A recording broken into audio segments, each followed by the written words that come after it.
Hello everyone. आज की class में हम राजस्थान सेट 2012 का जो क्वेश्चन पेपर था, राजस्थान सेट 2012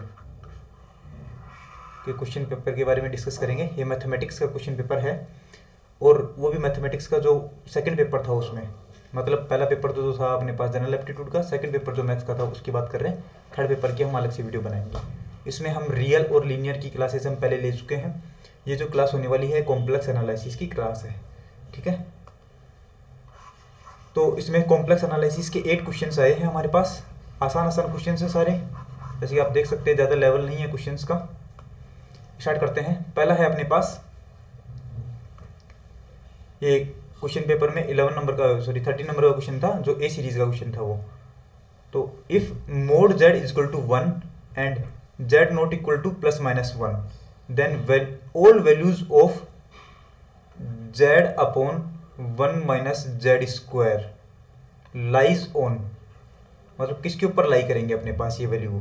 तो क्या क्या गिवन है अपने पास। सबसे पहले तो बात करते हैं कि मोड z की वैल्यू 1 होनी चाहिए। तो z एक कॉम्प्लेक्स नंबर है, तो मोड z की वैल्यू तो होनी चाहिए 1, लेकिन z की जो वैल्यू है वो प्लस माइनस 1 नहीं होनी चाहिए। ना तो प्लस 1 होनी चाहिए, ना ही माइनस 1 होनी चाहिए अपने पास। तो यहाँ पर अपन और भी बहुत सारी वैल्यूज हैं। मोड z इक्वल टू 1 पर मोड z इक्वल टू 1 एक 1 रेडियस का यूनिट, सॉरी 1 रेडियस का अपने पास एक सर्कल बनता है जिसके ओरिजिन क्या होता है, जिसका सेंटर जो होता है वो ओरिजिन में होता है, 0,0 होता है। तो वहाँ पर बहुत सारे पॉइंट मिलेंगे सर्कल की बाउंड्री के ऊपर, तो बहुत सारे पॉइंट आप ले सकते हैं। तो मैं यहाँ पर z की वैल्यू क्या क्या ले सकता हूँ, एक बार इन जनरल बात करूँ तो एक बार आयोटा ले सकता हूँ और एक बार माइनस आयोटा ले सकता हूँ। इन दोनों से चेक कर लेंगे एक बार, जो जो ऑप्शन डिस्कार्ड हो जाएंगे उनको डिस्कार्ड कर लेंगे। बात करते हैं कि ये जो सारे सारे नंबर्स बनेंगे z upon 1 minus z square के, वो कहाँ पर लाई करेंगे। ये एक्स एक्सिस है, ठीक है। एक्स एक्सिस के ऊपर लाई करेंगे या वाई एक्सिस के ऊपर लाई करेंगे, या एक सर्कल जिसकी रेडियस है 2 उसके ऊपर लाई करेंगे, या फिर एक लाइन से पास नहीं करेंगे जो कि ओरिजिन से जा रही है अपने पास। मैं बोलूंगा अपने पास ओरिजिन से जाने वाली लाइन से नहीं निकलेंगे। ये line not passing through origin, origin से पास नहीं होने वाली लाइन से, लाइन के ऊपर ये सारे पॉइंट बनेंगे। तो हम ऑप्शन देख लेते हैं एक बार और उसके हिसाब से किस तरीके से हमें क्वेश्चंस करने हैं देखना। सबसे पहले हम बात करते हैं कि z इक्वल टू आयोटा ले सकते हैं और z equal to minus iota ले सकते हैं। तो जब हम z इक्वल टू आयोटा लेंगे तो क्या बनेगा, if z equal to iota, then अपने पास वैल्यू क्या बनेगी, iota upon 1 minus iota square. Value क्या बनेगी, iota upon 1 minus iota square क्या होता है -1, तो वैल्यू बनेगी 1 और 1 2, तो ये बनेगा आयोटा अपॉन 2। वैल्यू कितनी बनी, आयोटा अपॉन 2। और जब हम लेते हैं z equal to minus iota, तब वैल्यू क्या बनेगी, minus iota upon 1 minus minus iota की पावर 2। तो वैल्यू वापस से क्या बनेगी, माइनस आयोटा अपॉन 2। एक बार ये वैल्यू बनेगी अपने पास और एक बार ये वैल्यू बनेगी। तो ये बताओ, जब हम वैल्यू रखते हैं तो आयोटा तो कहां पर होता है अपने पास, यहां पर होता है ये आयोटा। तो आयोटा अगर हम यहाँ पर आयोटा मानते हैं वाई एक्सिस के ऊपर, तो ये क्या बनेगा, आयोटा बाई 2, और माइनस आयोटा बाई 2 कहाँ पर होगा, ये है माइनस आयोटा बाई 2। तो ये बताओ, ये पॉइंट जो आए हैं वो क्या एक्स एक्सिस पे आए हैं, नहीं। तो ऑप्शन ए तो अपना हो गया गलत, एक्स एक्सिस पर तो नहीं है। अगली बात करते हैं वाई एक्सिस। अच्छा, वाई एक्सिस के ऊपर ये पॉइंट आए हैं क्योंकि ये तो है एक्स और ये है अपने पास वाई, बिल्कुल वाई एक्सिस के ऊपर आए हैं। लेकिन हम अभी से सिर्फ एक एग्जाम्पल से आप ये नहीं कह सकते हैं कि कंप्लीट वाई एक्सिस बनेगा कि नहीं बनेगा, तो इसको हम थोड़ा साइड में रखते हैं ऑप्शन को। थर्ड ऑप्शन है अपने पास कि on circle z mod z equal to 2, इसका मतलब है कि 2 रेडियस का सर्कल, ये जो पॉइंट बनेंगे वो हाफ रेडियस के सर्कल पर आ सकते हैं, 2 रेडियस के सर्कल पर तो नहीं आएंगे। तो ये ऑप्शन सी भी गलत हो गया। एक लाइन जो कि 0,0 से ओरिजिन से पास नहीं होती है उसके ऊपर आएंगे। ये देखो, ये वाली जो लाइन है, ये वाली लाइन, ये तो ओरिजिन से पास कर रही है अपने पास, तो इसके ऊपर आ रहे हैं। तो ऑप्शन डी भी अपने पास गलत हुआ। तो ऑप्शन बी जो है वो आपका सही होगा कि वाई एक्सिस से ही निकलेंगे। इस तरीके से आप क्वेश्चंस कर सकते हो ऐसे टाइप के, ठीक है। आसान सा क्वेश्चन था ये, इसमें ऑप्शन बी आएगा। नेक्स्ट बात करते हैं हम 14 नंबर की। तो इसमें देखो, at which point the function F of Z is equal to, function अपने पास F of Z is equal to X to the power 3 Y to the power 2 plus, यहां पर देख सकते हैं, यहां पर लिखा हुआ फंक्शन 2 आयोटा वाई। ये जो फंक्शन है वो कैसा होना चाहिए, इज एनालिटिक, विश्लेषिक होना चाहिए। एनालिटिक कब होगा, मतलब कौन कौन से पॉइंट पर होगा, ये हमें चेक करना है। तो एनालिटिक चेक करने के लिए हमें सबसे पहले चेक करना पड़ता है कि ये सीआर इक्वेशन को सेटिस्फाई करेगा कि नहीं करेगा। और सीआर इक्वेशन क्या होती है अपने पास, सीआर इक्वेशन देखो, कोई भी फंक्शन है एफ ऑफ जेड, उसको हम क्या लिख सकते हैं, u प्लस आयोटा वी की फॉर्म में लिख सकते हैं। अगर अपने पास कॉम्प्लेक्स फंक्शन होता है उसको वापस से हम real part plus iota complex part में लिख सकते हैं एक तरीके से, या फिर रियल पार्ट और इमेजिनरी पार्ट में हम ब्रेक कर सकते हैं। ठीक है, तो ये बनेगा हमारे पास u प्लस आयोटा वी की फॉर्म में। तो यहाँ पर बताओ u तो कौन सा है, इतना इतना पार्ट तो अपने पास u है, और ये वाला पार्ट कौन सा है, आयोटा वाला, ये अपने पास v पार्ट है। यहाँ पर ये जो वैल्यू बनेगी 2 और y क्या बनेगा अपने पास, v पार्ट बनेगा। ठीक है, तो यहाँ पर अगर आप कोई फंक्शन को f of z equal to u plus iota v की फॉर्म में लिख पाते हैं तो सीआर इक्वेशन क्या बनती है, del u upon del x, u का x के रेस्पेक्ट में डिफरेंशिएशन, और del v upon del y, ये दोनों बराबर होने चाहिए। और साथ में क्या होना चाहिए, del v upon del x is equal to minus del u upon del y। ये हमारे पास दो इक्वेशंस जो होती हैं ये सीआर इक्वेशंस होती हैं। अगर ये दोनों इक्वेशन सेटिस्फाई करती हैं तब हम गारंटी के साथ नहीं कह पाएंगे कि अपने पास फंक्शन जो है वो एनालिटिक है कि नहीं है। लेकिन अगर ये दोनों इक्वेशंस सेटिस्फाई नहीं करती हैं, इक्वल नहीं आती हैं, तो हम बोलेंगे कि फंक्शन जो हमारा है वो एनालिटिक नहीं होगा। ठीक है, ओके, चेक करते हैं हम। u अपने पास क्या है, यहाँ पर u रियल पार्ट होता है, u की वैल्यू है एक्स क्यूब और वाई स्क्वायर, ये अपने पास है u। यहां से मैं ये वाला पार्ट रफ कर देता हूं, ये अपने पास u है। v की वैल्यू क्या बनेगी अपने पास, v is equal to 2y, imaginary part जो है वो 2y है। अब बताओ del u upon del x कब बनेगा, और क्या बनेगा, ये बनेगा 3x square y square, u का x के रेस्पेक्ट में डिफरेंशिएशन करना है। Del v upon del x क्या बनेगा, del v upon x del बनेगा 0। यहाँ पर del u upon del y क्या बनेगा, ये वैल्यू बनेगी अपने पास 2x क्यूब y, और del v upon del y क्या बनेगा, y के रेस्पेक्ट में करूंगा तो 2 बनेगा आंसर। ठीक है, अब अपने पास कौन कौन इक्वल होनी चाहिए, del u upon del x की वैल्यू और del v upon del y की वैल्यू इक्वल होनी चाहिए। क्या ये कभी इक्वल हो सकते हैं, ये x के ऊपर डिपेंड करेंगे। यहाँ पर देखो del u upon del y is equal to होना चाहिए minus del v upon del x के, ये दोनों इक्वल कब होंगे, जब x की वैल्यू या फिर y की वैल्यू 0 होगी। तो हम बोलेंगे सीआर इक्वेशन को अगर सेटिस्फाई करेगा ये, तो सीआर इक्वेशन के ये दूसरी इक्वेशन क्या है, del v upon del x is equal to होना चाहिए minus del u upon del y। इससे इसका मतलब क्या है अपने पास, या तो यहाँ से del v upon del x तो बनेगा अपने पास 0 इजकल टू ये बनेगा माइनस 2x स्क्वायर वाई। तो वैल्यू बनेगी या तो x की वैल्यू 0 बनेगी या फिर y की वैल्यू 0 बनेगी। अब ये x या y दोनों में से कोई एक भी 0 हो गया तो अपने पास del u upon del X जो बनेगा ये पूरा पूरा 0 बन जाएगा, और वो कभी भी 2 के इक्वल नहीं आएगा। फिर इसका मतलब क्या है कि इसकी सीआर इक्वेशन ही सेटिस्फाई नहीं कर रही है, तो मैं बोलूंगा CR equation does not satisfy. क्या बनेगा, CR equation does not satisfy. अगर सीआर इक्वेशन सेटिस्फाई नहीं करती है तो हम बोलते हैं फंक्शन एनालिटिक नहीं बनेगा। तो यहाँ पर जो 4 ऑप्शन दे रखे हैं इनमें से किसी भी पॉइंट पर ये फंक्शन एनालिटिक नहीं होगा, क्योंकि ये कहीं पर भी एनालिटिक नहीं है। तो हम बोलेंगे ये ऑप्शन डी सही है, नो वेयर एनालिटिक है, ये कहीं पर भी एनालिटिक नहीं बनेगा। नेक्स्ट क्वेश्चन की बात करते हैं 15, द वैल्यू ऑफ ये इंटीग्रेशन दे रखा है, इस इंटीग्रेशन की आपको वैल्यू चाहिए। इंटीग्रेशन को मैं साइड में लिख देता हूं एक बार के लिए, इंटीग्रेशन क्लोज इंटरवल या फिर क्लोज, ये अपने पास सर्कल है, मोड z इक्वल टू 3, और वैल्यू बनेगी z to the power 4 plus 2z minus 1 upon value बनेगी z minus 2 to the power 5 dz। इसका जब इंटीग्रेशन की बात करते हैं तो हम ये चेक करते हैं कि ये पूरा फंक्शन जो बना है ये एनालिटिक कहाँ पर है और एनालिटिक कहाँ पर नहीं है। जब भी अपॉन वाला पोर्शन बनता है तो हम ये चेक करते हैं कि अपॉन वाला पोर्शन 0 कहाँ पर है। तो ये 0 कब बनेगा, तो अपने पास z की वैल्यू क्या बनेगी, 2 बनेगी। इसका मतलब z इक्वल टू 2 जो है ये अपने पास कैसा पॉइंट है, सिंगुलरिटी का पॉइंट है, ये बनेगा point of singularity. Point of singularity. और पॉइंट ऑफ सिंगुलरिटी अगर आपके पास आता है तो सिंगुलरिटी को हम चेक करते हैं कि वो अपने गिवन रीजन के अंदर आ रहा है कि नहीं आ रहा है। तो गिवन रीजन क्या है, मोड z इक्वल टू 3, और मोड z इक्वल टू 3 का मतलब है कि ओरिजिन को सेंटर मानते हुए 3 रेडियस का सर्कल बनाना है। तो ओरिजिन को सेंटर मानते हुए 3 रेडियस का हम सर्कल बनाएंगे तो ये अपने पास एक रीजन बनेगा मोड z इक्वल टू 3 वाला। और ये पॉइंट कौन सा बनेगा, 3,0। ये पॉइंट कौन सा बनेगा, -3,0, इस तरीके से अपने पास। और ये ओरिजिन अपने पास क्या है, इसका सेंटर है। तो ये तो z इक्वल टू 2 वाली इसके अंदर बनेगा कि नहीं बनेगा, ये पॉइंट बनेगा अपने पास 2,0 वाला। तो जो सिंगुलरिटी आ रही है वो अपने पास गिवन रीजन के अंदर आ रही है। सिंगुलरिटी अगर गिवन रीजन के अंदर आती है तो हम ये बोलते हैं कि अपने पास सिंगुलरिटी उस फंक्शन के अंदर है एक तरीके से। तो ऐसे टाइप का जो फंक्शन का इंटीग्रेशन होता है उसके लिए हम एक फॉर्मूला रखते हैं। कौन सा फॉर्मूला है अपने पास बताओ, यहाँ पर है इंटीग्रेशन क्लोज कर्व सी के बारे में बात कर रहे हैं हम।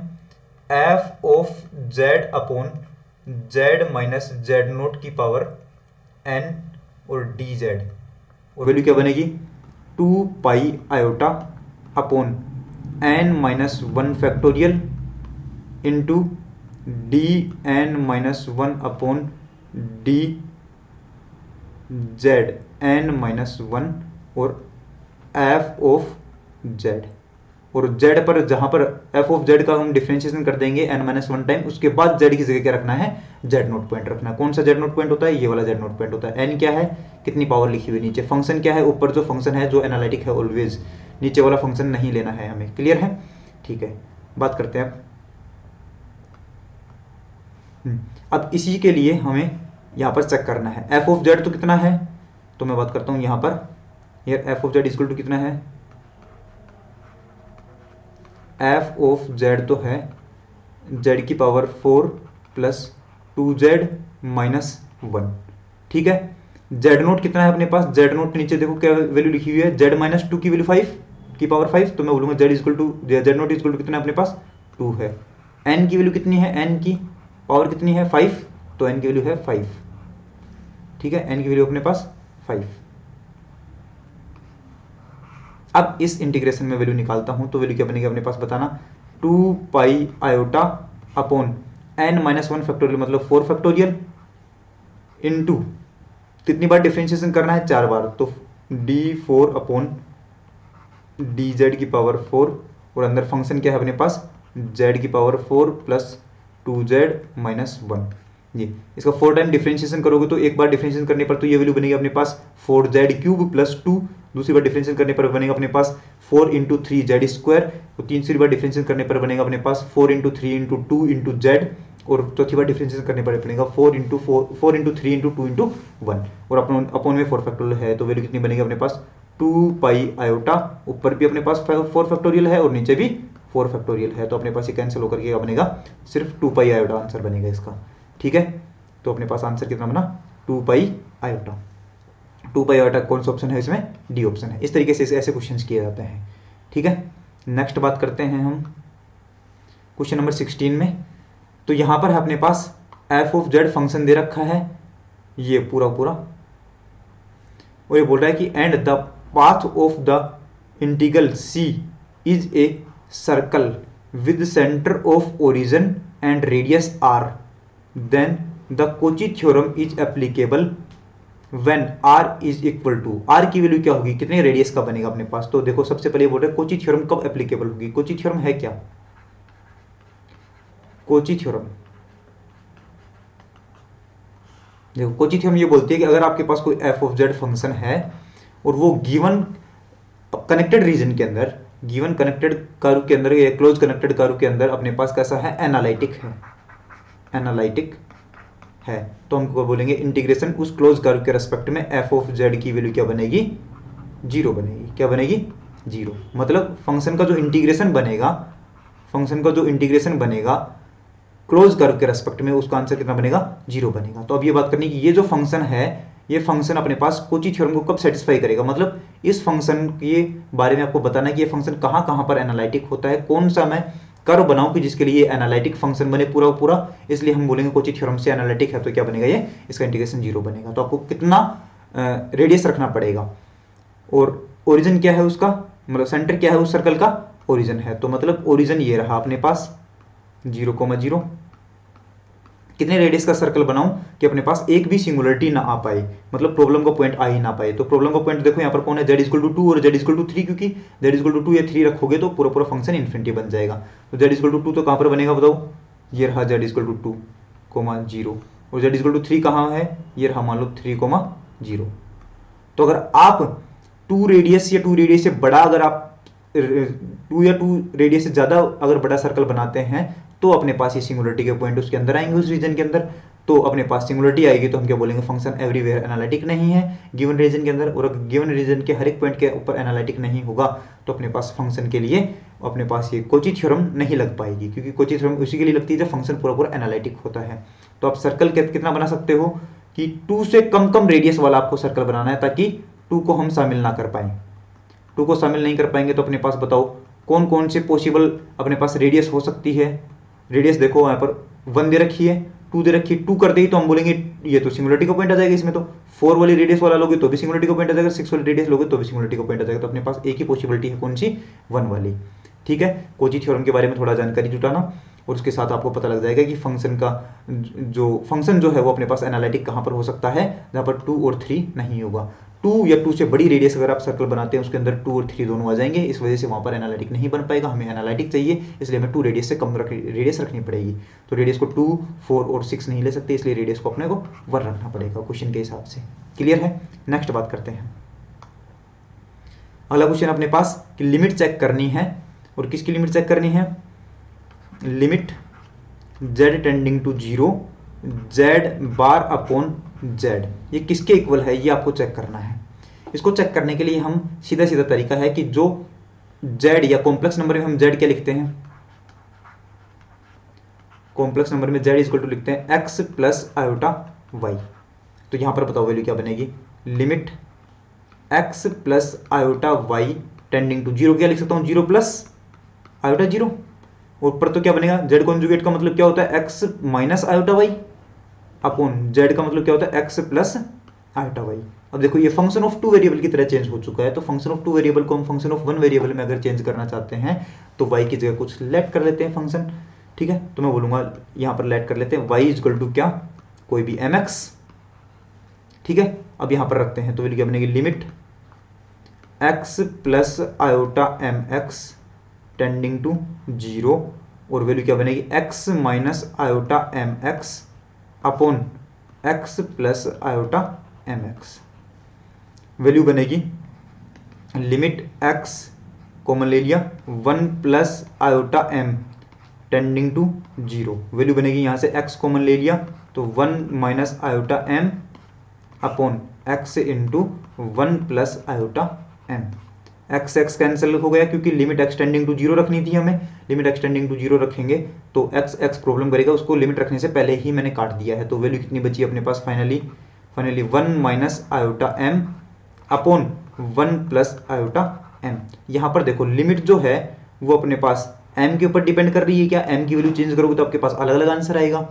तो जैसे ही आप यहाँ पर y इक्वल टू x रखोगे, y इक्वल टू 2x रखोगे, y इक्वल टू 3x रखोगे, y इक्वल टू 4x रखोगे, तो ये अलग अलग कर्व बनेंगे, अलग अलग कर्व के रेस्पेक्ट में अलग अलग अलग अलग लिमिट आ रही है। तो इसका मतलब होता है कि लिमिट एग्जिस्ट नहीं कर रही है, क्योंकि ये अपने पास ओरिजिन पॉइंट है। इस ओरिजिन पर अगर मैं इस कर्व की हेल्प से आ रहा हूँ तो अपने पास अलग लिमिट आ रही है, इस कर्व की हेल्प से आ रहा हूँ तो अलग लिमिट आ रही है, इस कर्व की हेल्प से आ रहा हूँ तो अलग लिमिट आ रही है, इसकी हेल्प से आ रहा हूँ तो अलग, मतलब हर एक अलग अलग कर्व की हेल्प से आ रहा हूँ तो अपने पास अलग अलग लिमिट मिलती जा रही है। और जब अपने पास अलग अलग लिमिट मिलती है तो हम क्या बोलते हैं, लिमिट डज नॉट एग्जिस्ट आती है, लिमिट एग्जिस्ट नहीं करेगी। तो डी ऑप्शन इसका करेक्ट है।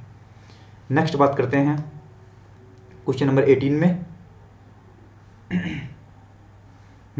रेडियस ऑफ कन्वर्जेंस का क्वेश्चन है ये अपने पास, radius of convergence of power series, ये पावर सीरीज गिवन है, इसका रेडियस ऑफ कन्वर्जेंस निकालना है। और रेडियस ऑफ कन्वर्जेंस निकालने के आपके पास 2 फॉर्मूला है। तो सबसे पहले तो हम ये बात करते हैं कि सीरीज कैसी होनी चाहिए, summation an into z to the power n, ऐसी जनरल फॉर्म में होनी चाहिए, n इक्वल टू 0 से लेकर के इन्फिनिटी तक। यहाँ पर बताओ अपने पास सीरीज कैसी है, समेशन n इक्वल टू 0 से लेकर के इन्फिनिटी, और गिवन है 2 to the power minus n upon 1 plus iota n square into z to the power n, ये है अपने पास। तो बताओ अगर आप कंपैरिजन करोगे तो an की वैल्यू तो कितनी है, तो मैं यहाँ पर लिखता हूँ, यहाँ an की वैल्यू कितनी है ए एन इजक्वल टू है 2 to the power minus n upon 1 plus iota n square. ठीक है, ये ए एन है अपने पास। अब बात करते हैं कि रेडियस ऑफ कन्वर्जेंस का फॉर्मूला क्या होता है।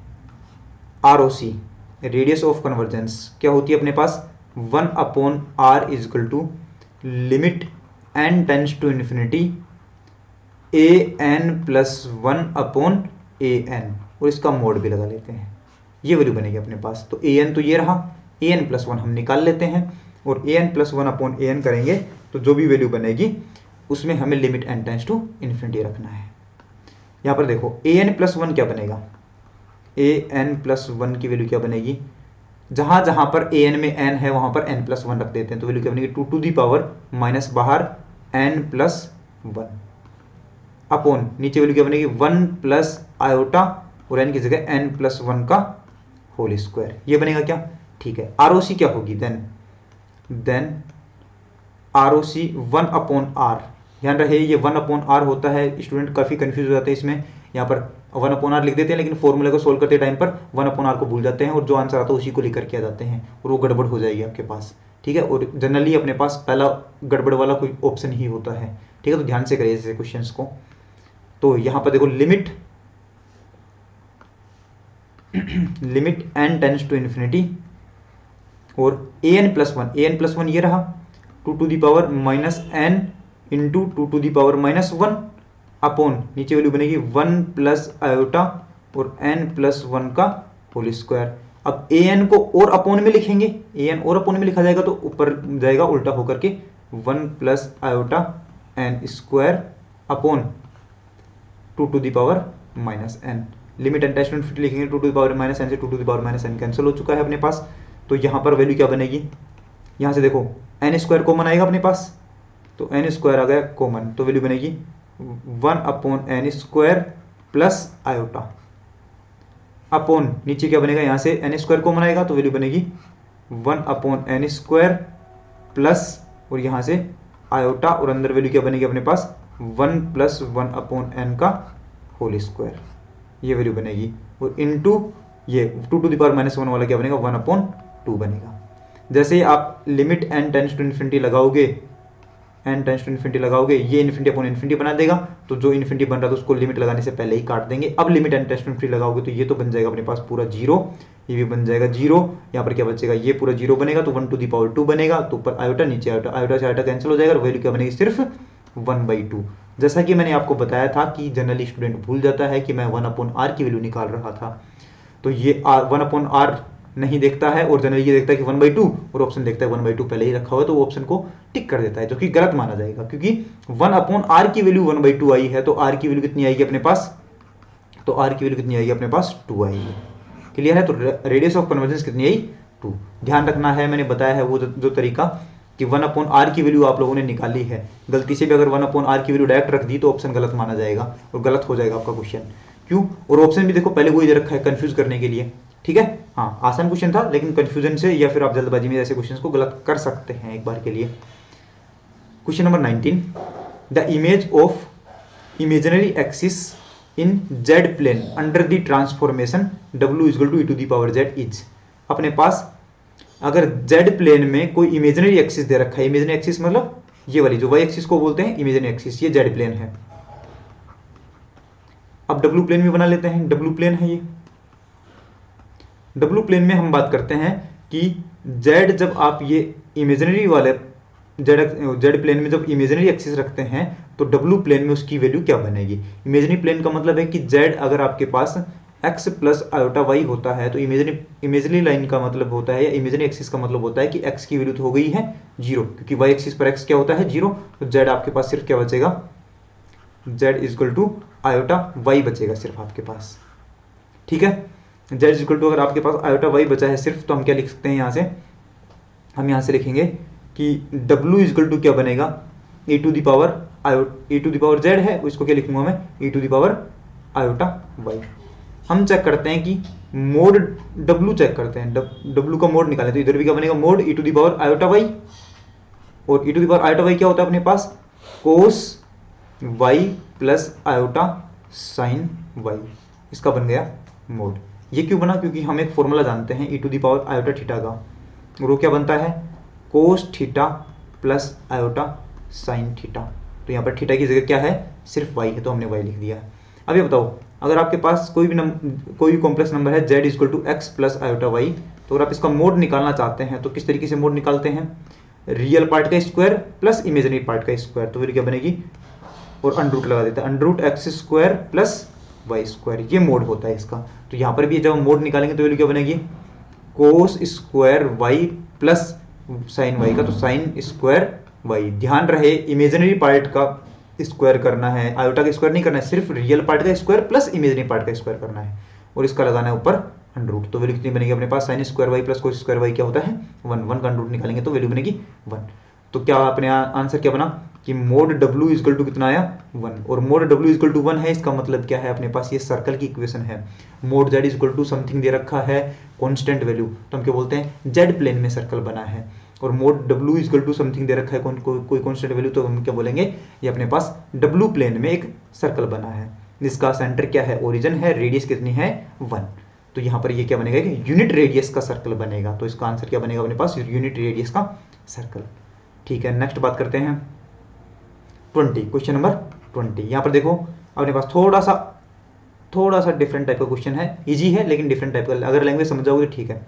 If a transformation W equal to AZ plus B upon CZ plus D transforms the unit circle in the W plane, W plane के अंदर अपने कोई यूनिट सर्कल लेना है into a straight line in the Z plane, Z plane के अंदर एक straight line के ऊपर वो ट्रांसफॉर्म हो जाएगा। अगर किसी को दिक्कत आए तो हिंदी में पढ़ लेना, हिंदी में थोड़ा सही समझ में आ जाएगा।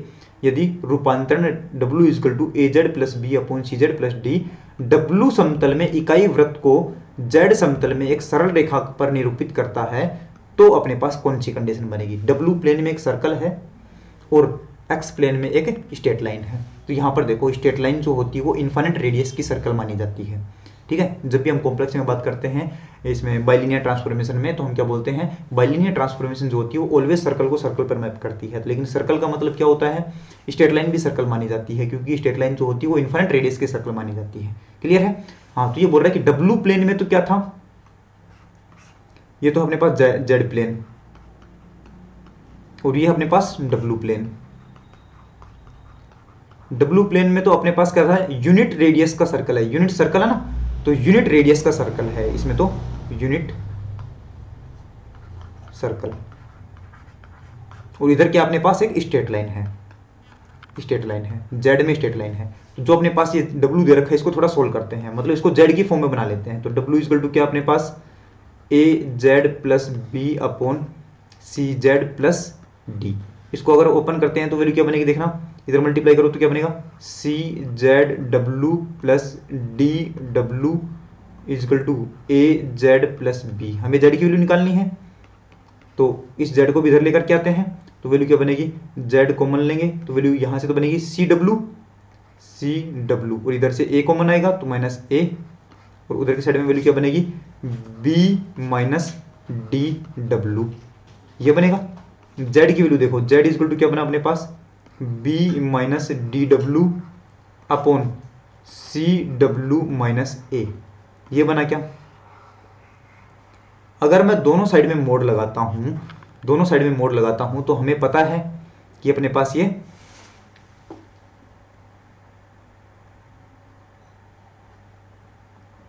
हमें पता है कि कितने रेडियस का सर्कल है ये,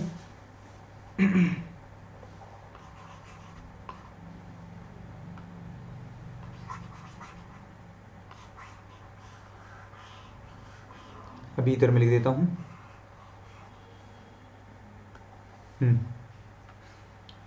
अपने पास क्या गिवन था, गिवन था कि अगर आप मोड जेड निकालते हैं, मोड जेड इक्वल टू क्या बनेगा, mod B minus D W upon C W minus A, ये बनेगा।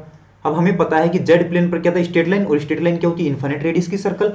तो मोड जेड की वैल्यू कितनी आए कि इन्फिनिट रेडियस का सर्कल माना जाए। मोड जेड की वैल्यू अगर 1 है तो हम बोलते हैं 1 रेडियस का सर्कल, मोड जेड की वैल्यू अगर 2 है तो हम बोलते हैं 2 रेडियस का सर्कल। तो अगर मोड जेड की वैल्यू इन्फिनिट रेडियस का सर्कल कब बनेगी अपने पास, जब इसकी वैल्यू इन्फिनिटी आए, और इसकी वैल्यू इन्फिनिटी कब आएगी, जब सी डब्ल्यू माइनस ए क्या बन जाए, जीरो। जब अपॉन वाला पार्ट जीरो बन जाता है तब अपने पास टोटल वैल्यू इन्फिनिटी आती है। तो यहाँ से क्या बनेगा बताओ, डब्ल्यू की वैल्यू कितनी बनेगी, ए अपॉन सी। डब्ल्यू की वैल्यू क्या बनेगी, ए अपॉन सी। और देखो डब्ल्यू क्या गिवन था अपने पास, डब्ल्यू प्लेन में ये एक यूनिट रेडियस का सर्कल गिवन था, तो मतलब डब्ल्यू का अगर मोड निकालूंगा तो 1 बनना चाहिए यूनिट रेडियस का मतलब।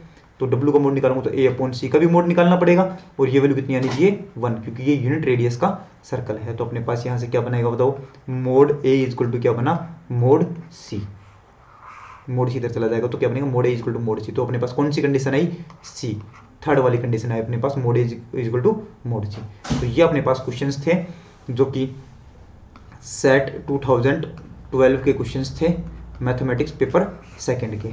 तो आगे ये जो क्लासेज होंगी हैं ओडीपीडी और ये हम डिस्कस करेंगे, तो लगातार बने रहें। वीडियो आपको कैसी लगी है कमेंट में जरूर बताएं, वीडियो को लाइक ज़रूर करें, चैनल को सब्सक्राइब भी करें, है ना। वीडियो देख लेते हो चैनल को सब्सक्राइब नहीं करते हो, है ना, सब्सक्राइब करना। Okay, thank you so much.